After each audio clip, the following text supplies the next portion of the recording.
Hi. I actually just did this without realizing I wasn't broadcasting. So, through and show you what I created and show you the different components. So here we have our HTML document, and it's titled Creating Forms. So I did 2 forms using Bootstrap. The first one is the popover form. I like this because to enter your information. Hold on. It allows you to enter your information and then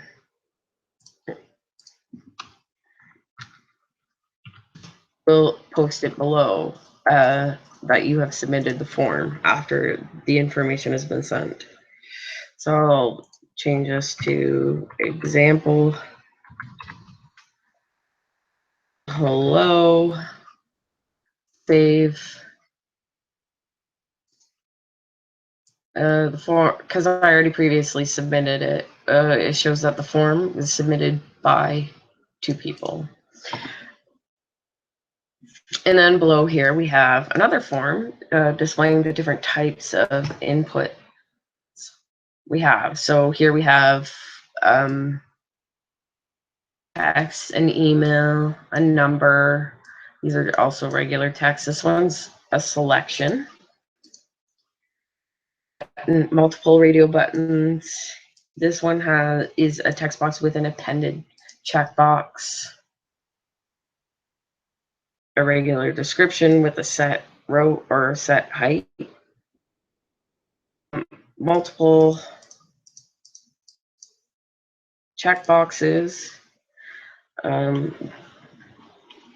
Multi-line select.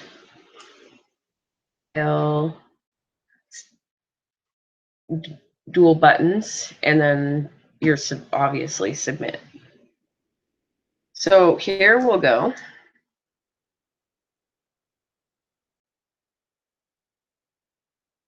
So it's easier to see both.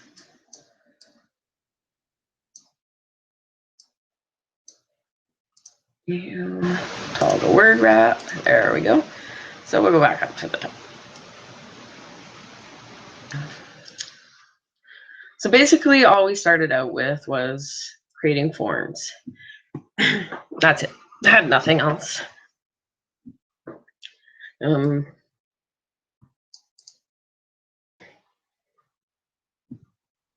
Started with our body with a class of container.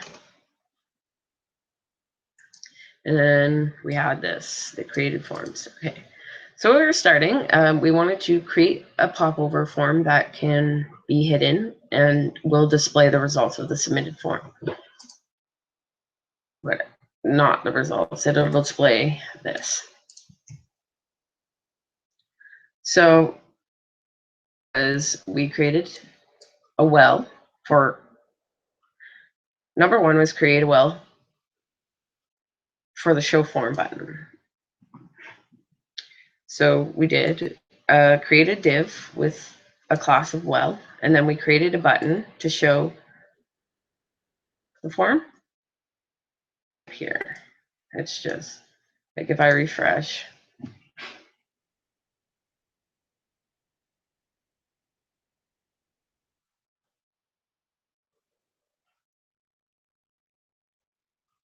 you'll see the form. Oh, excuse me. So number 3 was we're going to create the form itself. The first thing we need is a div with an ID my form and a class of hide, so that it automatically hides the form. Like if I get rid of this, you can see that the form isn't hidden.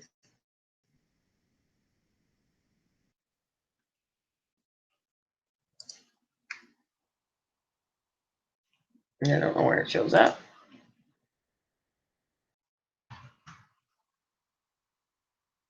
Oh, sorry. Right.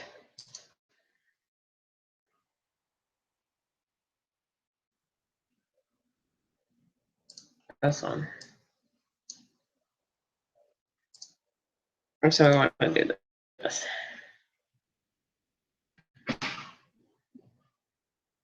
The form itself.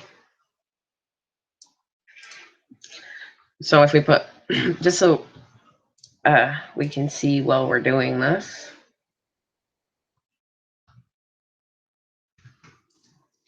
So for the form action, we need to set it up so that it echoes to the HTML. We'll edit that inside our JavaScript.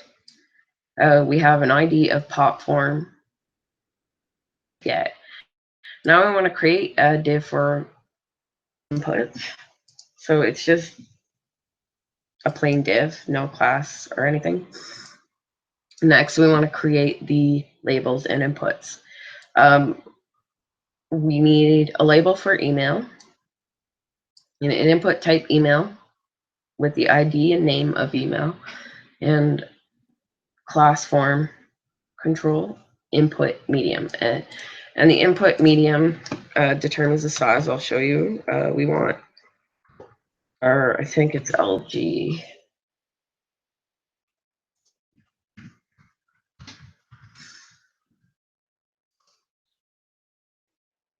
And we did that on email, right?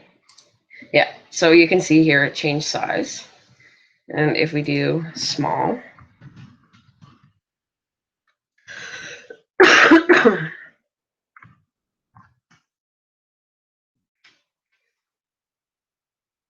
in there it's tiny bit smaller, but you can't really tell the difference. So we'll change that back. The next will be the label for the name. It's going to be type text with name and ID name, with as well the class and the form, or the class is the same. For some reason that says gender. We want it to say gender.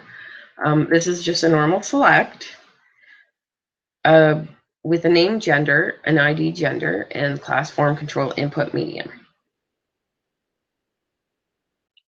And we have the select options of male and female with the value of male and female. And we have a label about me. We have the text area, the height. I changed that from 3 and put something outrageous like 10, although I don't think anybody would ever have that. You can see this change.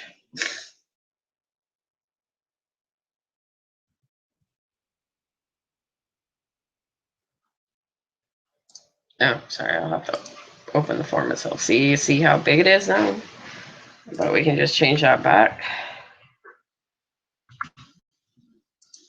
And then lastly, we have the button with the class BTN primary.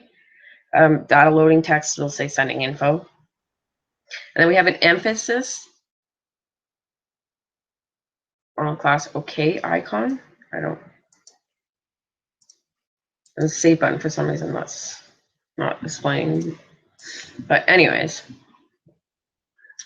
then we have a div to display the results when the form is submitted, like I showed you earlier. To move on to our scripts.js file. So if we go to the scripts.js file, create a function with, we'll get the element with the ID login and add the popover. So we're going to determine the placement, which is where the form shows up in accordance to the button. So like it says, it's on the bottom. It shows up on the bottom. If I do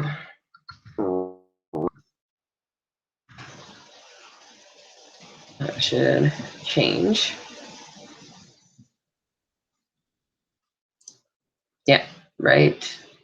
And same with left and up, but I'm going to keep it as the bottom because it's the easiest way to ensure the form won't get cut off. Or the title, which shows up here. and then the HTML to true. And here we'll set the content of the form itself, which will be anything inside the div with the ID my form. And so on the click of the button, we'll make sure that it grabs the information. Here it will send the result submitted, and it'll say form submitted by, and then the email address and the value. And then here it'll post. This is where the post, when it's sent, it'll send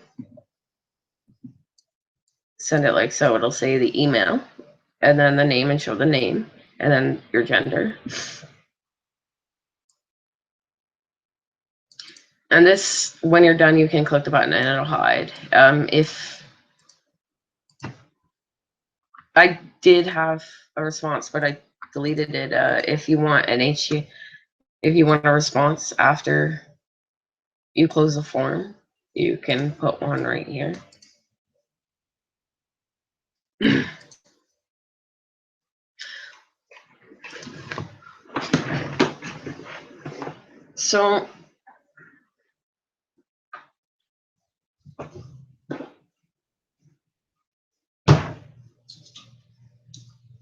So next we're going to create a form that shows the different types of inputs.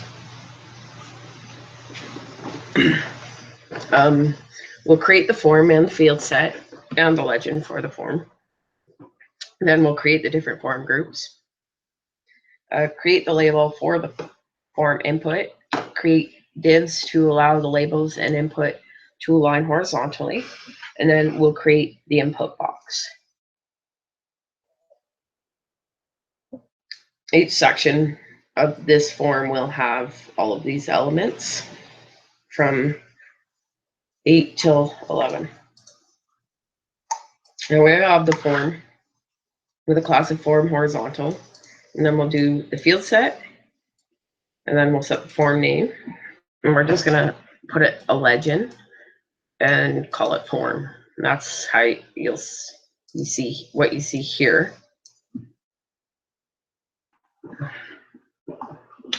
So first we're gonna have the name.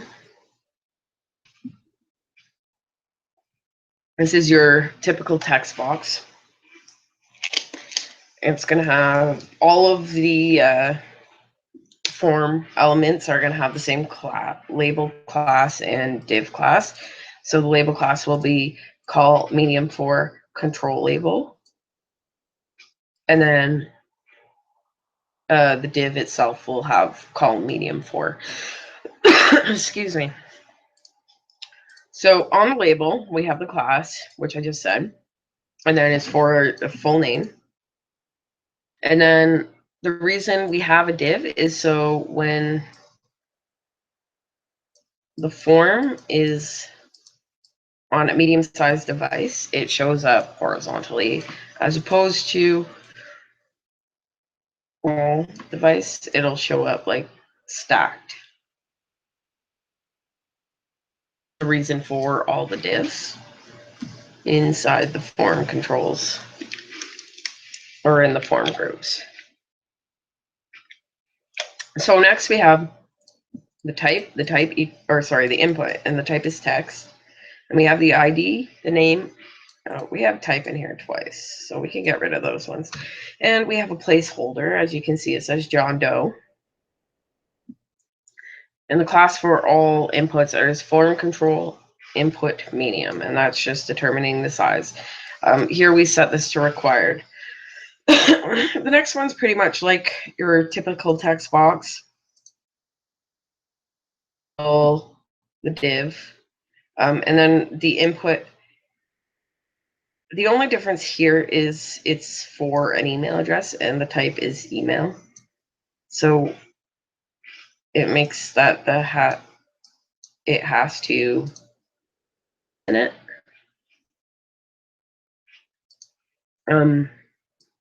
Next we have the phone number. Normally I would use JavaScript to determine a phone number or set it up so that it has to be set up or phone number format, but I just set this as a regular text box. So next we have a select right here.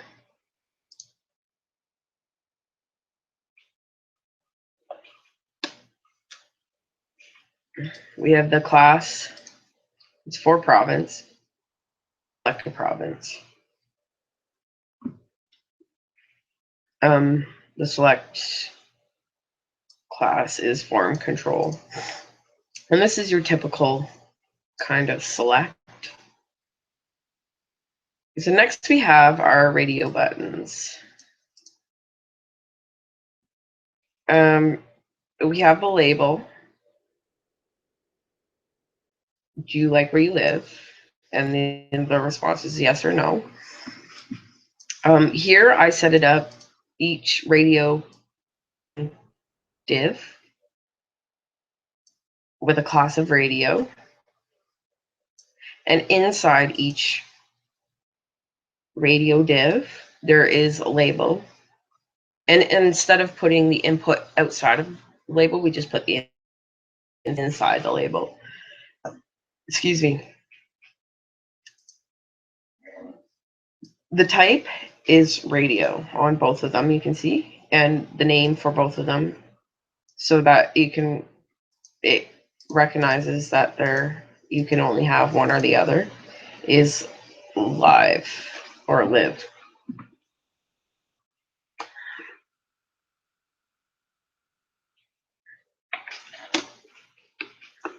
With the ID live 0, live 1, and the value 1 and 2, and yes is automatically checked. We have no. So next we have the appended checkbox. So here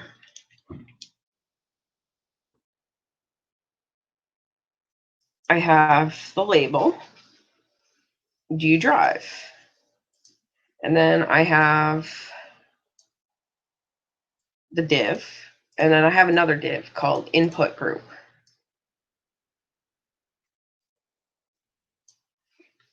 Which is this.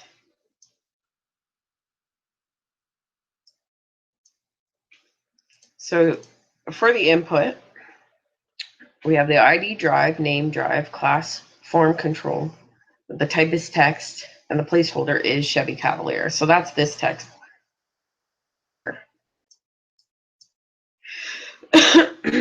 And beside that, next we have a span with a class input group add-on, which allows this to look like the checkbox is part of that input box, and with a type of checkbox. And then outside that div, we have a paragraph block. And it says, if you drive, type the vehicle and type the vehicle and check the box. So you would do Chevy, or let's see here, we'll do a different one. Dodge Charger and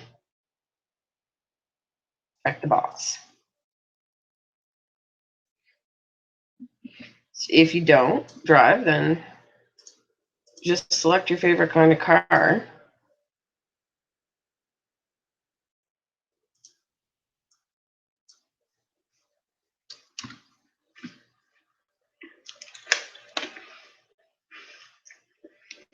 And if you don't drive, then you can either leave it blank or type your favorite kind of car and not check the box. There is a little description to help people know what to do. So down here, we have a text area like shown in the form up here. The same, we have the label for the description. We have the text area with the number of rows, the text area to be, the class form control, the ID description, and then the text says, tell me about yourself, about you. And then you can add on to the type, or you can delete it and say,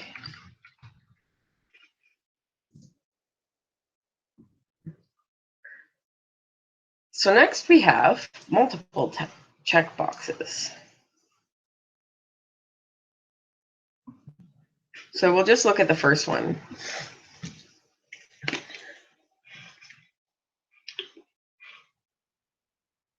The label for pick a number.